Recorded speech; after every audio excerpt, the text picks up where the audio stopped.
बाबा बवंडर कभी पार्षदी का चुनाव लड़ने की तैयारी में लग जाते हैं, फिर चुप हो जाते हैं।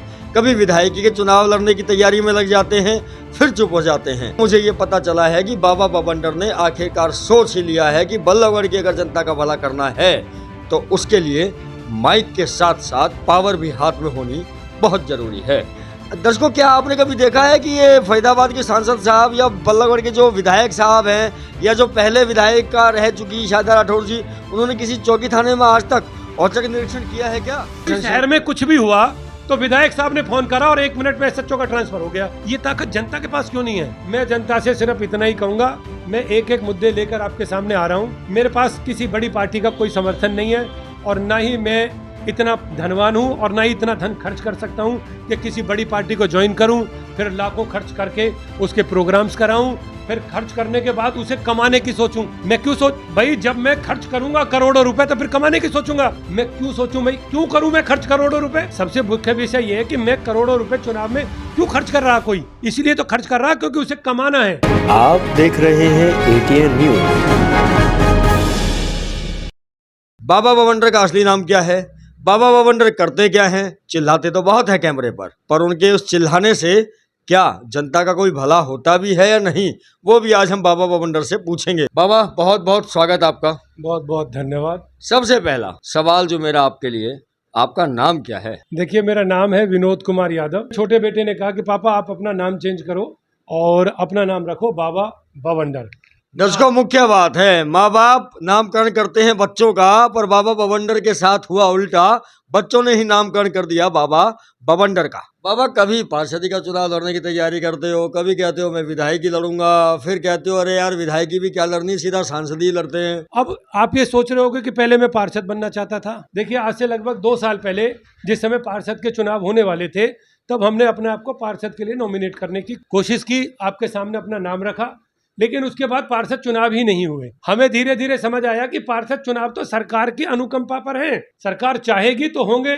तब से अब तक 2 साल बीत लिए, आज तक पार्षद चुनाव का कोई नाम नहीं है। और अभी भी बताता हूँ, नवंबर के चुनाव के बाद कहीं जाकर दिसंबर 25 तक पार्षद का चुनाव होगा, वरना होगा ही नहीं। देखो, मेरा पूरा मन है, लेकिन ऐसा नहीं है कि मैं अपने बल पर खड़ा हो रहा हूँ। मैं आप सबके पास पहुंचूंगा, आपके हर मोहल्ले में आने का मेरा प्रयास रहेगा, सब लोगों से बात करूंगा, जानूंगा। मुझे लगेगा कि हाँ, मेरे साथ कुछ लोग खड़े हैं जो चाहते हैं कि भाई बाबा आगे बढ़ें, तो मैं आगे बढ़ने का फैसला लूंगा। नहीं, बाबा आगे बढ़े ना बढ़े, इस चीज से जनता को क्या फर्क पड़ता है? जनता क्यों सोचेगी कि बाबा आगे बढ़े? ये एक बहुत महत्वपूर्ण सवाल है कि कोई किसी से क्यों कहे। विषय तो यही है ना सबसे बड़ा, कोई किसी से क्यों कहे।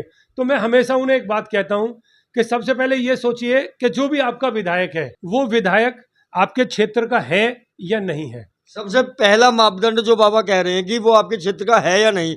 अब हेमा मालिनी जी हैं, मथुरा से सांसद रही, अब मथुरा में तो रहती नहीं। अब जनता अपनी कोई समस्या बताना चाहे, उनसे मिलना चाहे, तो प्रोटोकॉल ही इतना तगड़ा है। एक तो वो बॉलीवुड की सेलिब्रिटी हैं, फिर सांसद हैं, तो मतलब आम आदमी के लिए तो मिलना पॉसिबल है ही नहीं, तो वो स्थानीय होना जरूरी है। तो पहला मापदंड बाबा ने बताया कि आपका सांसद जो है या आपका जो विधायक है वो स्थानीय होना चाहिए, उसी क्षेत्र का। इसी बात पर आता हूँ। आप सोचिए कि आपका विधायक ऐसा है जो आपके क्षेत्र का नहीं है। अब उसके 2 कंडीशन होंगी, जब वो यहाँ रहता नहीं है। लिटरली बात यह है कि पिछले 10 साल से जो विधायक है वो भी बल्लभगढ़ में नहीं रहता है, उससे पहले जो विधायिका रही वो भी बल्लभगढ़ में नहीं रही, उनका भी घर अलग था। बल्लभगढ़ विधानसभा से जो मौजूदा है उनका भी घर अलग है। अब आते हैं ऑफिसों पर बात करते हैं। ये ऑफिस तब खुलते हैं जब ये होते हैं। अच्छा, एक बात है दर्शकों, जब चुनाव हो रहे होते हैं तो चुनाव कार्यालय लगभग हर मोहल्ले, हर वार्ड के अंदर खुल जाते हैं। अरे भाई, जब चुनाव कार्यालय खुला है तो उसे फिर खुला ही रहने दो ना, क्योंकि अगर आप विधायक बन रहे हो तो आसपास की जनता कहाँ जाएगी? सेक्टर 10 या हॉल खोलो, यहाँ सोंगे हम। हमारे टॉयलेट, हमारे सीवर बंद है, अपना बंद करो, हम यूज करेंगे। तुम्हारे टॉयलेट सीवर है, अरे आप विधायक हो, आपकी ड्यूटी है। लोग टॉयलेट यूज नहीं कर पा रहे, लोगों के पास पीने का पानी नहीं है, आपको उन्हें अपने ऑफिस से पानी सप्लाई करना चाहिए। सोचिए, आप तो विधायक हो ना, आप अपने फंड से, आप सीएम से बोलकर ये सुविधा अपने ऑफिस पे करा सकते हो कि भाई मेरे को आप इतना अलाउ करो कि बल्लभगढ़ में अगर बिजली ना आवे तो एक ऐसी लोकेशन हो जहां जाकर आदमी अपना फ्रेश हो सके, पानी की व्यवस्था हो और अपना उसे लगे तो वो जाकर सो सके। वो अलग आदमी प्रपोजल है ये वो मेरा। वाली व्यवस्था तो है कि वो फ्रेश हो सके, पर उसके लिए भी सरकार ने कमाई का साधन बना रखा है, वो भी पैसे लेते हैं। कमाल का खेल है। मतलब एक बात बताओ, आप उस फैसिलिटी का जो असेंशियल है, आपको एक बात पता होनी चाहिए कि जो चीजें मनुष्य के जीवन के लिए असेंशियल है वो चार्ज में नहीं हो सकती, लेकिन कोई सवाल नहीं कर रहा इस बारे में। मैं फिर से वापस आता हूं, आपका विधायक सुलभ शौचालय की सुविधाएं फ्री होनी चाहिए जी, फ्री होनी चाहिए। यूनिसेफ का पैसा है बाबा फ्री होंगी क्या? मैं अपनी जी जान लगा दूंगा, मैं आपको कह रहा हूं फ्री करा कर रहूंगा। कोई ऐसी गली होगी जिसमें हम रिपोर्टिंग के लिए ना पहुंचे हो। कोरोना काल में भी हम गलियों में घुमा करते थे, आज भी मैं और एसएस राठौर भाई हम खुद रात को 12-12 1-1 बजे आपके शहर में घूमते हैं। आप सोए रहते हो लेकिन फिर भी हम आपकी गलियों में घूम रहे होते हैं। विश्वास नहीं होता ना, तो आप रात के 11 बजे से लेकर 1 बजे तक के अपने कैमरे चलाना जो आपके घरों के बाहर है, वहां आपको स्कूटी पे मैं और राठौर भाई दिख जाएंगे, क्योंकि हम पूरे शहर का रात में चक्कर लगाते हैं ताकि हम ये देख सकें कि रात में फैसिलिटी और दिन में सुविधा में कितना अंतर है। तो सबसे पहले आपको एक ऐसा विधायक चाहिए जिसका घर बल्लभगढ़ में हो, जिसके घर पर आप जाकर खड़े हो सको। दर्शकों, क्या आपने कभी देखा है कि ये फरीदाबाद के सांसद साहब या बल्लभगढ़ के जो विधायक साहब हैं या जो पहले विधायक का रह चुकी शारदा राठौर जी, उन्होंने किसी चौकी थाने में आज तक औचक निरीक्षण किया है क्या? शायद नहीं, शायद नहीं। क्या मैं तो बिल्कुल पूरा विधायक होने के नाते वो फोन करते हैं और जो ब्यूरोक्रेट्स हैं उनको उनके ऑफिस में आना होता है, लेकिन उसके बाद भी विधायक की ड्यूटी बनती है औचक निरीक्षण करके देखे कि लोग कहीं जमीन पर तो नहीं बैठा रखे हैं। पुलिस ने सब चीज देखनी है। आप एक बात को समझिए राठौर भाई, मैं हमेशा से कहता रहा हूं, आखिर एक चौकी इंचार्ज आपकी क्यों सुनेगा? एक एसएचओ आपकी क्यों सुनेगा? कौन हो आप? क्या आपका कोई इंटरफेरेंस है उसकी लाइफ में? उसका ट्रांसफर, उसकी पोस्टिंग्स, उसके बारे में कोई शिकायत अगर करनी है, वो सारे राइट्स विधायक के पास, सरकार के पास हैं। आपके पास क्या है? हम अपनी तरफ से पूरा प्रयास करेंगे। अगर हम विधायक बनते हैं तो अपनी विधानसभा में हर वार्ड वाइज 100 लोगों का एक समूह होगा। एक वार्ड में 100 लोग, मेरे 7 वार्ड है तो 7 वार्डों में 700 लोग। जिस वार्ड में जो चौकी पड़ रही है उस वार्ड के पास 3 या 4 लोगों के नाम जाने चाहिए कि जी ये चौकी इंचार्ज हैं, इनमें से आप किसी एक को सेलेक्ट करके बता दो। वो 100 लोग बताएंगे कि हमारे इलाके में जो चौकी है आप उसमें इसे इंचार्ज। फिर ऐसे ही इस आदमी को एसएचओ लगाओ, 3-4 लोगों की ऑप्शन आएगी। तब उस चौकी इंचार्ज को भी, उस एसएचओ को भी, उस एसीपी को भी, उस डीसीपी को भी, उन सबको ये पता होगा कि मुझे लोगों ने चुना है। ये 10,000 लोग, 5,000 लोगों की जो कमेटी बनेगी डीसीपी के लिए, 3,000 लोगों की कमेटी एसीपी के लिए, 1,000 लोगों की कमेटी बनी एसएचओ के लिए, 200 लोगों की कमेटी बनी चौकी इंचार्ज के लिए, उसे पता होगा कि ये ट्रांसफर इन लोगों के ऊपर है। अब और क्या मुख्य विषय रहेंगे कोई भी आपके? बात हुई, बड़े कोई शहर में कुछ भी हुआ तो विधायक साहब ने फोन करा और 1 मिनट में एसएचओ का ट्रांसफर हो गया। ये ताकत जनता के पास क्यों नहीं है? मतलब वो टीम अगर ये कहेगी जी इसका ट्रांसफर करो, नहीं सुन रहा तो क्यों नहीं हो रहा ट्रांसफर? आप मुझे बताइए ना, ये ट्रांसफर क्यों नहीं हो रहे हैं? क्योंकि आपको कोई ताकत देना नहीं चाहता, ना आप उससे पूछना चाहते। आप बस इसमें खुश हो, मेरी सकुटी पकड़ ली, जी मेरी सकुटी छुड़वा दो। बस आपको इससे मतलब है कि आप विधायक को जानते हो, वो आपकी सकुटी छुड़वा रहा। आप ये नहीं पूछ रहे कि तुम मेरी सकुटी चेक क्यों कर रहे हो, तुम्हें कौन सा राइट है मेरी सकुटी चेक करने का, ये मुझे बताइए आप। बहुत लंबा हम चल रहे हैं, खबर का समय भी समाप्त होने की ओर है।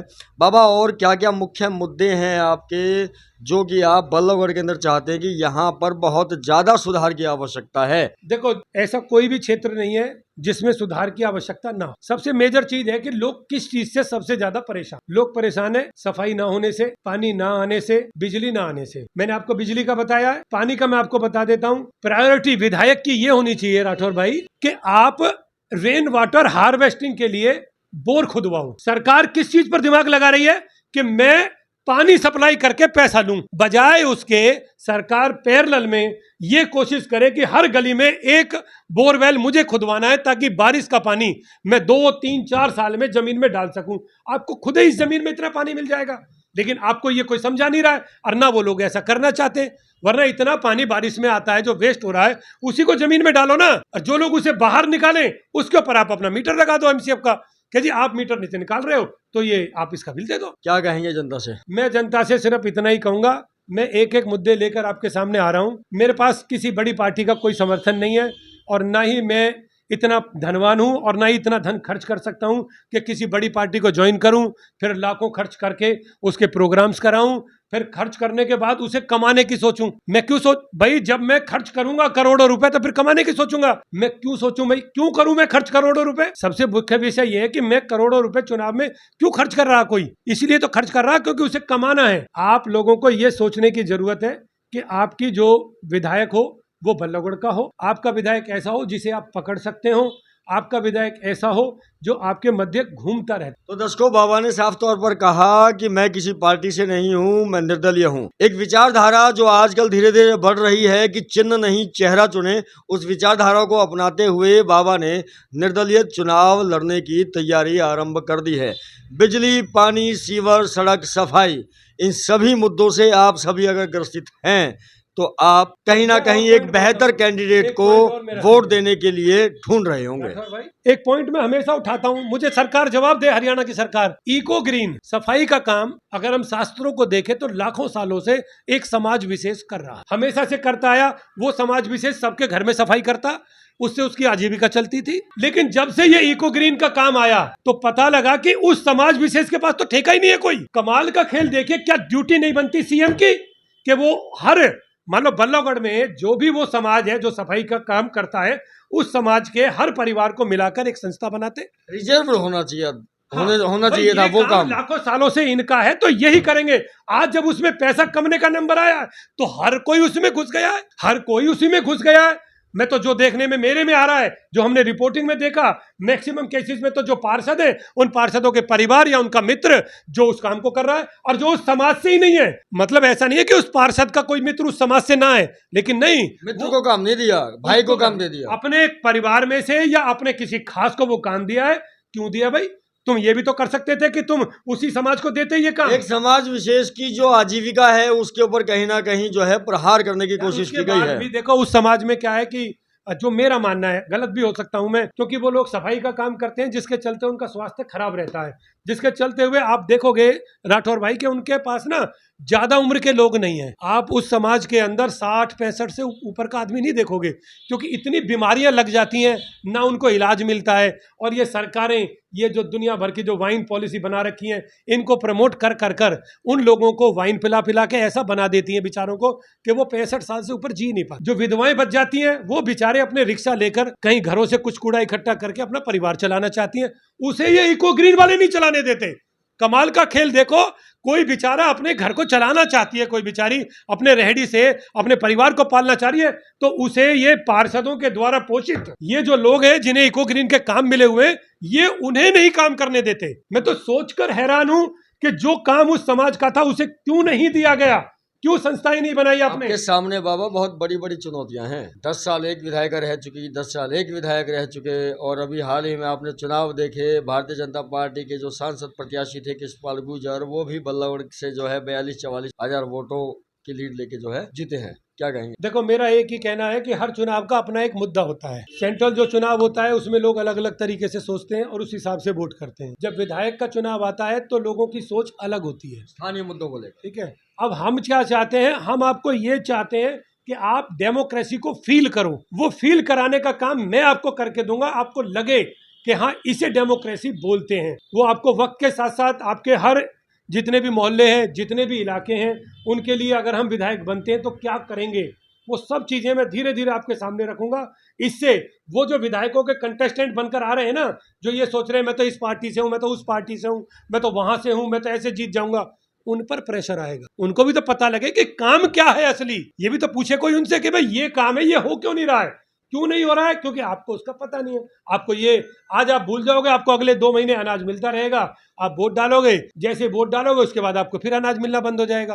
भाई 12 पंजे 60 महीने, 57 महीने आपको अनाज नहीं मिला। हमने कम से कम 100 से ज्यादा रिपोर्ट कवर करी है, हमारे चैनल पे पड़ी है, आपने भी करी है, मैंने भी करी है। 57 महीने किसी को अनाज नहीं मिला, लेकिन अब 3 महीने चुनाव के आएंगे तो सबको अनाज मिल जाएगा। और फिर वो लोग, क्योंकि उनको ये कोई याद ही नहीं कराएगा कि भाई तुम्हें आगे क्या होने वाला है, हम उन्हें याद कराएंगे कि आपको ये 3 महीने मिल रहा है, इसके बाद जैसे ही आप चुन लोगे किसी को तो फिर आपको अनाज नहीं मिलेगा। अब वाइंड अप में क्या कहेंगे? मेरा वाइंड अप में इतना ही कहना है कि मैं आप लोगों के मध्य आ रहा हूं, आप लोगों से बात करूंगा, आप लोगों के विचार जानूंगा, अगर आप लोग स्ट्रेट फॉरवर्ड मना कर देंगे कि भाई हम नहीं है साथ में, तो हम उसके बाद शायद चुनाव नहीं लड़ेंगे। लेकिन अगर आप लोग इंटरेस्ट दिखाते हैं, आपको लगता है कि हाँ बाबा भवंडर और SS राठौर हम एक ही हैं, हम कोई अलग नहीं है, कि भाई ये लोग ऐसे हैं जो लोग संघर्षशील हैं, जो लोग इस इलाके के लिए काम करते हैं बिना कास्टिज्म को देखे हुए, बिना रिलीजनिज्म को देखे हुए, कि बिना रीजनलिज्म को देखे हुए, तीनों चीजों को समझ लो, ना जातिवाद, ना धर्मवाद और ना क्षेत्रवाद, हम इन तीनों को बिना देखे हुए आपके लिए काम करने की इच्छा रखते हैं और कई सालों से प्रयास भी कर रहे हैं। हो सकते हैं हमारे प्रयास कभी कभी आपको लगे कि वो ना के बराबर है, लेकिन हम वो कर रहे हैं। आगे भी आपको बताएंगे, जो हमने किए हैं वो भी बताएंगे, और आगे हम आपके लिए अगर विधायक बनते हैं तो क्या करेंगे वो भी आप